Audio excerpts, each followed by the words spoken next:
பெரியார் பேசியதை விடவா பொன்முடி பேசிவிட்டார்? பழனியில் கே.எஸ். அழகிரி பேட்டி. பழனி முருகன் கோவிலில் காங்கிரஸ் முன்னாள் மாநில தலைவர் கே.எஸ். அழகிரி சாமி தரிசனம் செய்தார். பழனியில் தமிழக முன்னாள் காங்கிரஸ் கமிட்டி மாநில தலைவர் கே.எஸ். அழகிரி திங்கட்கிழமை மாலை 5 மணி அளவில் செய்தியாளர்களை சந்தித்தார். அப்போது அவர் தெரிவித்ததாவது: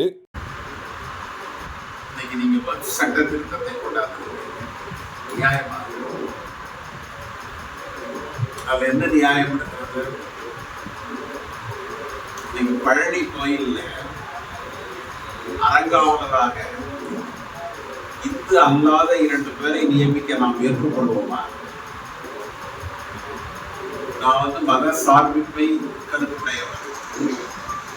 ஆனா என்னுடைய பழனி கோயில்ல நான் எப்படி இருக்கணும்னு நினைக்கிறேன்னா, இதுக்கு தான் அது அரங்காவலர்களாக இருக்க வேண்டும் என்று நான் நினைக்கிறேன். இதுல கொண்டாந்து இந்து அல்லாத 2 பேரை அரங்காவலராக போட்டால் இந்த ஊர்ல யாராவது ஏற்று வரலாம்? நேர்மையானவர்கள் ஆகிறது.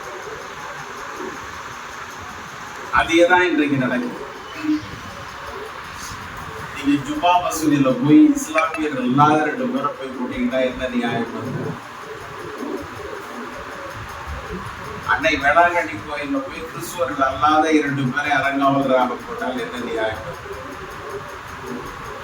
பொற்கோயில்ல போய் சீக்கியர் அல்லாத 2 பேரை அரங்காவலராக போட்டால் என்ன நியாயம்? எதுக்காக இந்த வேலை? நாடு நல்லாதானே போயிட்டு இருக்கு.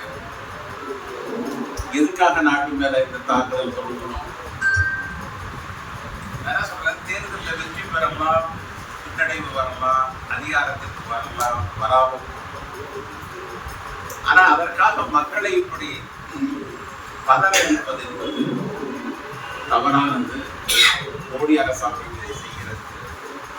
உச்ச நீதிமன்றம் கடுமையான கண்டனம் தெரிவித்தது. இந்தியாவினுடைய சிறப்பே என்னன்னா, ஏதாவது ஒரு அமைப்பு இதை போன்ற தவறுகள் நடக்கிற பொழுது தைரியமாக வந்து சொல்லுகிறாங்க. உச்ச நீதிமன்றம் சொல்லி, உச்ச நீதிமன்றம் தான் இதற்கு தடையாக. எனவே நாங்கள் சொல்லுகிறோம், பாரதிய ஜனதா, RSS, மோடியினுடைய தரப்பு தயவு செய்து இதிலிருந்து பின்வாங்கிவிட வேண்டும். துணை ஜனாதிபதி சொல்லுகிறார், குடியரசுத் தலைவரையே கேள்வி கேட்கிறீர்களா என்கிற ஒரு வாதத்தை. கடவுளையே கேள்வி கேட்கலாம், அதுதான் ஜனநாயகம். நீங்க குடியரசுத் தலைவரை கேள்வி கேட்க கூடாதுன்னு யார் சொல்ல முடியும்? ஏன் சொல்லணும்? எல்லோருமே கட்டுப்பட்டவர்கள் தான். எல்லோருமே ஏதாவது ஒன்றுக்கு கட்டுப்பட்டவர்கள். பதில் சொல்ல வேண்டியவர்கள் தான்.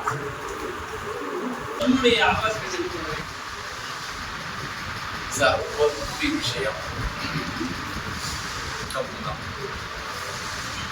அது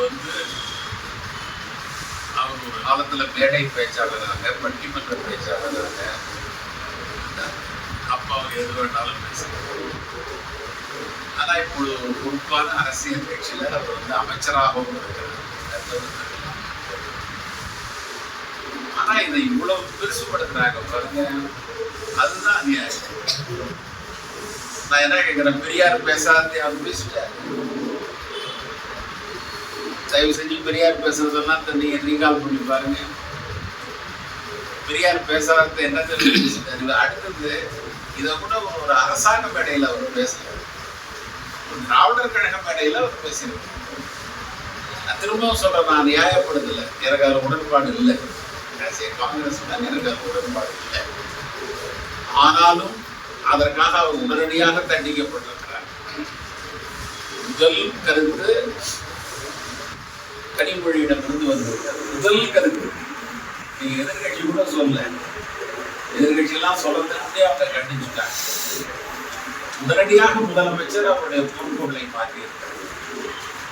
ஆனா அதன் பிறகு நீங்க அவரை குறி வைக்கிறதுங்கிறது தேர்தலை மனசுல வச்சு இதை நீங்க தப்பா செய்யணும்னு நீங்க நினைக்கிறீங்க.